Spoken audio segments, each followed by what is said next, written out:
So he runs over and waits till it's just barely starting to crack dawn, right? Just a little bit of sun over the hills. And he's like, okay, sun's up. Bang, bang, bang, bang, bang, bang, bang. He starts banging on the door of the church. He's like, Friar, Friar, get up. Friar, Friar.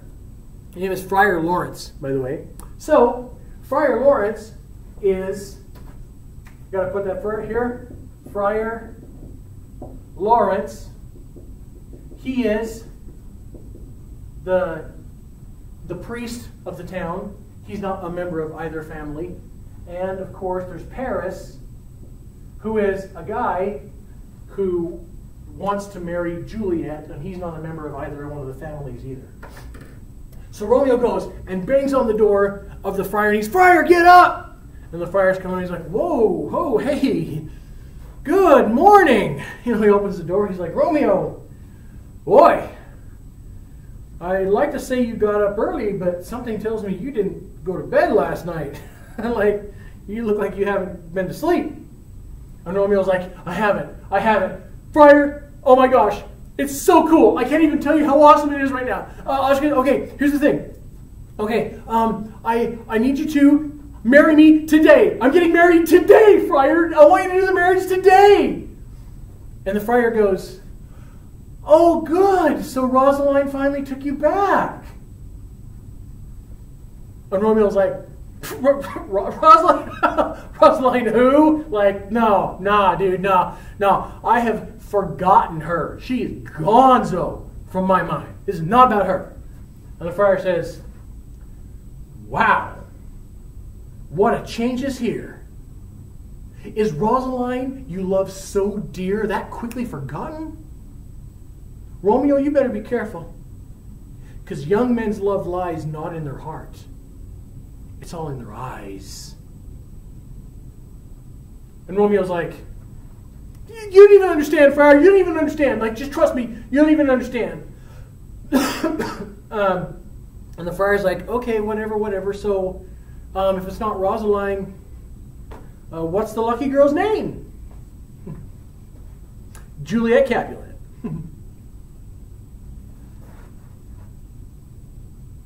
Are you freaking kidding me? Please tell me you're joking. Please tell me that you're kidding. Not even a little bit. Like, dude, Friar, it was so rad. We met, we didn't know each other's names, and we fell in love, and it was like perfect, and we nailed it, hit it off, and it's like, oh my goodness, she's so awesome, and she loves me, and I love her, and it's like, wow, just, oh my goodness, you're going to marry us today. It'll be in secret. We won't tell our parents. We'll tell them later. It's just rad.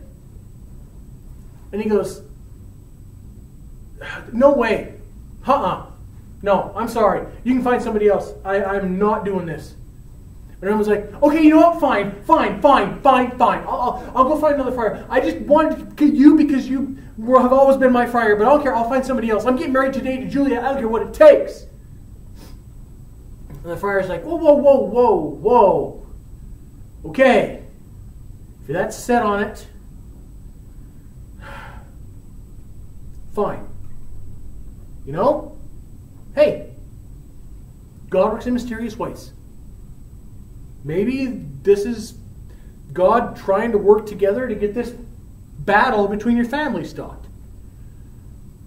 Actually, that does make sense, because if you two have a child, then both the Montague and Capulet godfathers and mothers will have a shared grandchild, and they'll have to come together. I think this might be divine providence coming together. So I'll do it.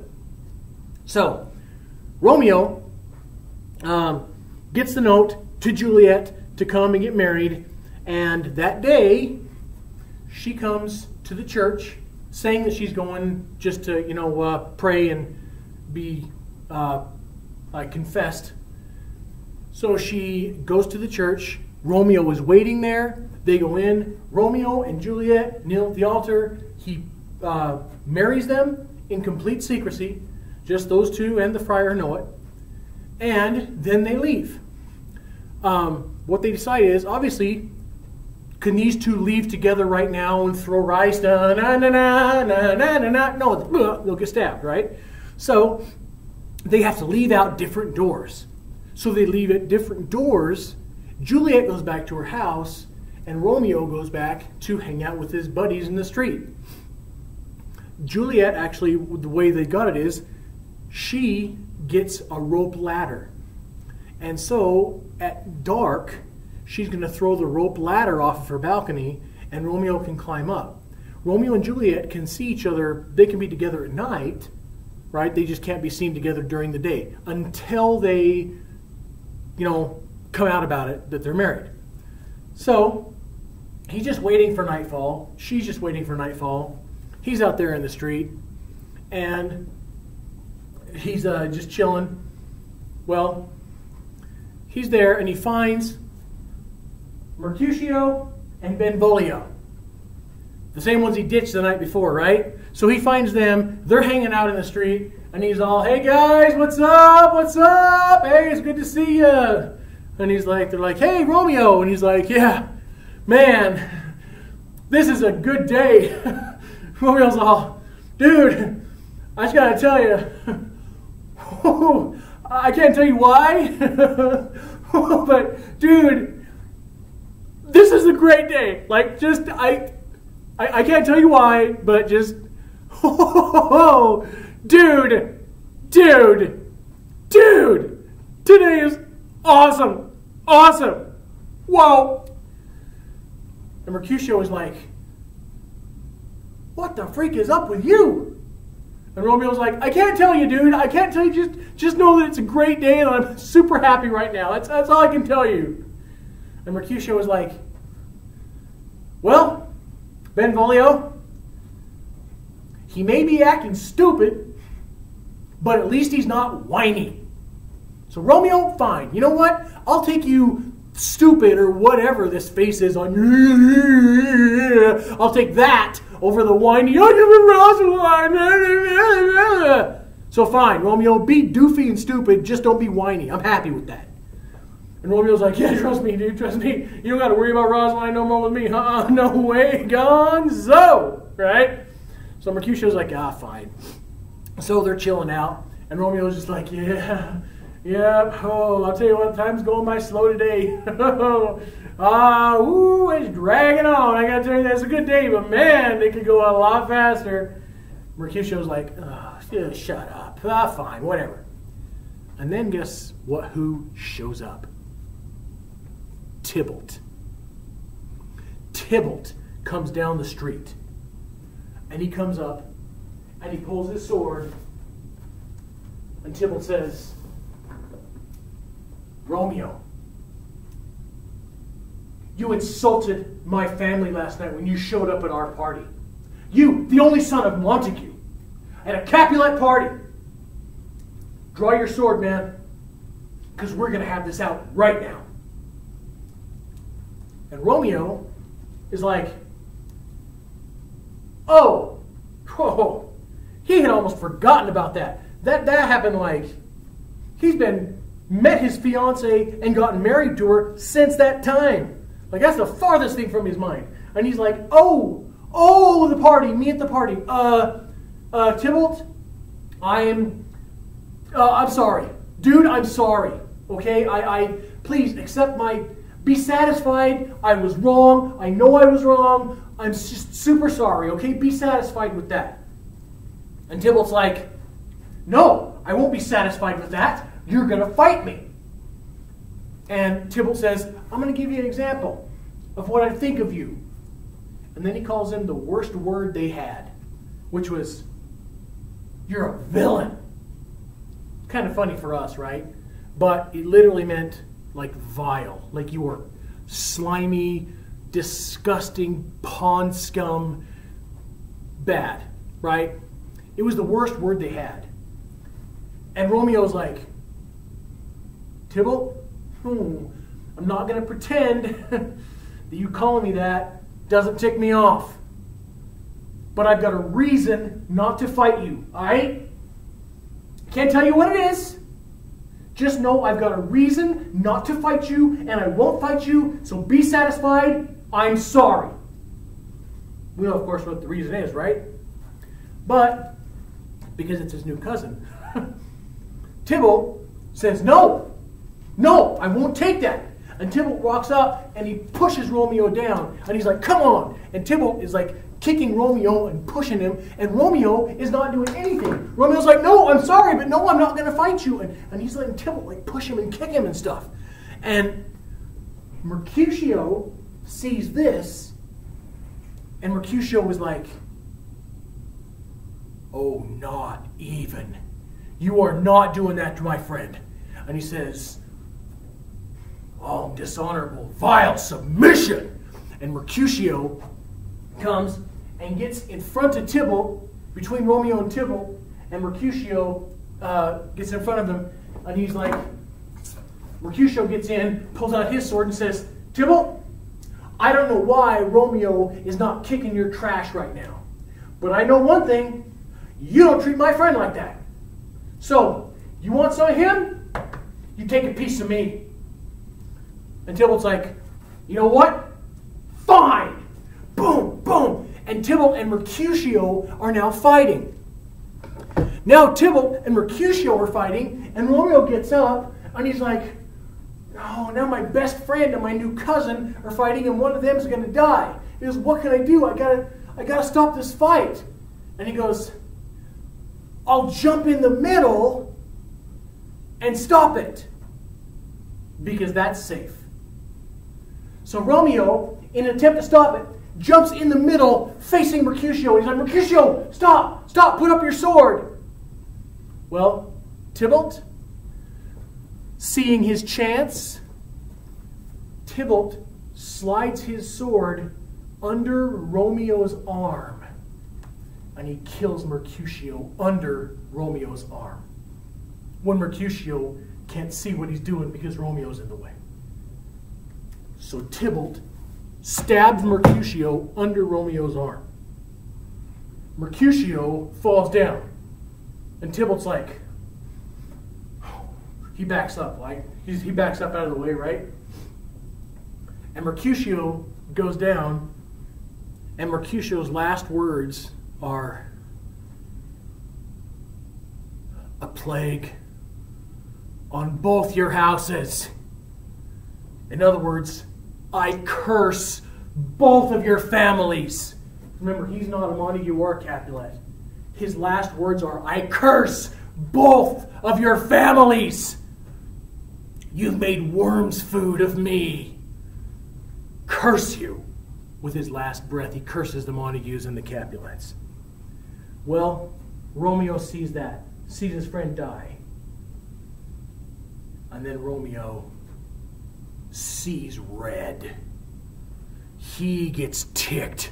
He stands up and he turns to Tybalt and he goes, Tybalt, you wanted a piece of me? Well, guess what? You got it, Holmes. Mercutio's body is right there, but his soul is floating right above our heads. And I'll tell you what, either you or I, or both of us, are going with him now. Bring it on!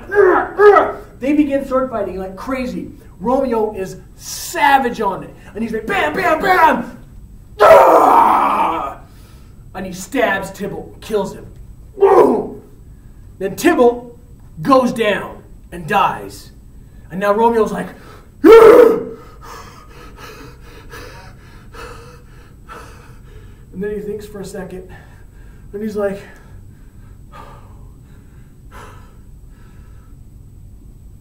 I am such an idiot! I'm so stupid! I'm a murderer! I'm going to be hunted down! I can't believe I just did this! Right, then Benvolio runs up, and this is in broad daylight in the streets, and so everybody saw this. Everybody saw it from their windows from the side. Everybody's coming running out because you got a dead Mercutio right here, and you got a dead Tybalt right here. And everybody's like, Romeo did it! And Romeo's like, oh my gosh, what am I going to do? And Benvolio says, Romeo, get out of here! Get out of here! You got to get gone! Right? And Romeo's like, Benvolio, I gotta tell you something. He's like, dude, I married Juliet Capulet this morning. That's why I couldn't fight Tybalt. Dude, I can't go home. I can't go home because they'll go to my house. I gotta tell you, I'm gonna go to the church. The church, Friar Lawrence's church. That's where Juliet and I got married. He's like, stay here. Figure it out. Just bring me whatever news you can. All right, but I'll be there. Don't tell anybody. Shh. Don't tell them where I'm at. Just, dude. And so he heads over to the church. Well, because it happened in broad daylight, everybody comes. So now the prince is there, and Benvolio is there listening, right? The prince comes, and Mr. and Mrs. Capulet come because Tybalt is dead, and Mr. and Mrs. Montague come because Mercutio was a friend of their son's, and because everyone told them that Romeo was the one that did it. Well, so the prince is like, what am I going to do now? Mrs. Capulet says, Prince, I beg for justice and you have to give. Romeo killed Tybalt. Romeo must not live. You have to kill Romeo. You said you would. And the prince goes, yeah, Romeo killed him. He killed Mercutio. Who's the next one that their blood owes? Huh? And then Romeo's dad goes, Prince, hear me out for just a second. And the prince is like, what? He goes, okay. Now, we all know the story. Tybalt killed Mercutio. So, at that point, Prince, at the point right after Tybalt had killed Mercutio, what would you have had to do to Tybalt? And the prince is like, kill him? And Romeo's dad goes, so what Romeo did is basically just what you were going to have to do anyway. You were going to have to kill Tybalt. He did it. He did your job. He didn't kill anybody extra. And the prince goes, that is a good point. I'll tell you what. This is my decision.